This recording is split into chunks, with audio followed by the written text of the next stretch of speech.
అట్లనే మేము పెట్టుకుంటాం. కానీ ఒక ఉద్యోగం అంటే మా పిల్లలకు రావాలంటే మీరు ఫ్రీ పెట్టుకోండి.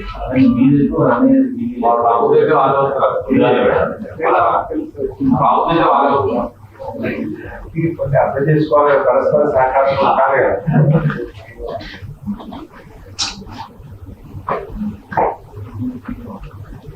రఘురాను వైఎస్ఆర్ క్వశ్చన్ వేసినప్పుడు డైవర్ట్ చేసుకున్నాను. నేను ప్రజల గురించి, ప్రజా సమస్యల గురించి మాట్లాడుతున్నాను. మనం చేయకుండా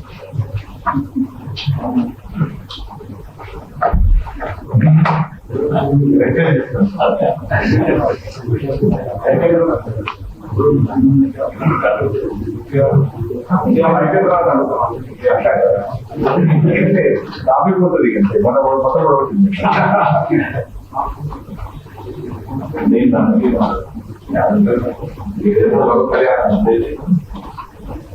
రాష్ట్రము, రాష్ట్ర ప్రయోజనాలు, ప్రజలు ప్రాధాన్యత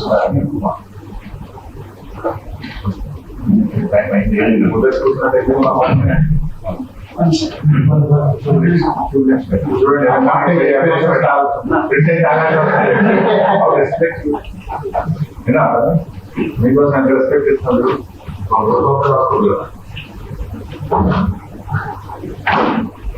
అందరినీ దృష్టిలో పెట్టుకుని ఉన్నారు.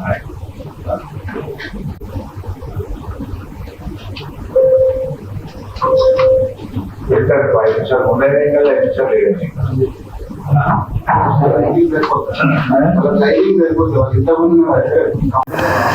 Right, thank you very much. అందరికీ నమస్కారం. రాష్ట్ర ప్రయోజనాలకు సంబంధించి, రాష్ట్ర భవిష్యత్తుకు సంబంధించి అత్యంత ప్రాధాన్యత కలిగినటువంటి అంశం. ఎందుకంటే వాటర్ ఈజ్ లైఫ్, నీరు జీవాధారం.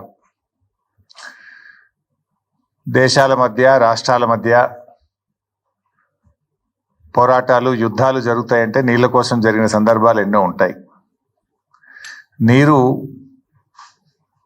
ఎంత ముఖ్యమైందో మనం చిన్నప్పుడు సింధు నాగరికత గురించో పుస్తకాల్లో చదువుకున్నప్పుడు ఎక్కడ నీరు ఉంటుందో అక్కడ నాగరికత ఉంటుందని కూడా చదివేవాళ్ళం. ఇవాళ తెలంగాణ ఉద్యమం పుట్టింది కూడా నీళ్ళ నుంచే పుట్టింది. సో అంత ప్రాధాన్యత కలిగినటువంటి నీళ్లకు సంబంధించి ఈ రాష్ట్ర ప్రభుత్వము గుడ్లప్పగిచ్చి చూస్తూ రాష్ట్ర ప్రయోజనాలు తీవ్రంగా దెబ్బతింటుంటే, రాష్ట్రానికి తీరని నష్టం జరగబోతుంటే ఈ రాష్ట్ర ప్రభుత్వం పూర్తిగా విఫలం చెందుతూ ఉంది. అందువల్ల అట్లాంటి ఒక ప్రధానమైనటువంటి అంశం మీద ఈరోజు మేము మాట్లాడాలనుకుంటా ఉన్నాం. ఇలా కాంగ్రెస్ ప్రభుత్వం అధికారంలోకి వచ్చిన తర్వాత రాష్ట్ర సాగునీటి ప్రయోజనాలు కాపాడడంలో పూర్తిగా విఫలం చెందింది రేవంత్ రెడ్డి ప్రభుత్వం. నాడు సమైక్య ఆంధ్రప్రదేశ్లో సీమాంధ్ర నాయకుల వల్ల తెలంగాణ ప్రాంతానికి తీవ్రమైన నష్టం జరిగింది. నేడు స్వరాష్ట్రంలో కాంగ్రెస్ పాలకుల వల్ల, కాంగ్రెస్ నాయకుల రూపంలో ఈ రాష్ట్రానికి తీవ్రమైన నష్టం వాటిల్తా ఉంది. ఉమ్మడి పాలనలో కొనసాగిన జలదోపిడి నేడు కాంగ్రెస్ పాలనలో కూడా మళ్ళీ మొదలైంది.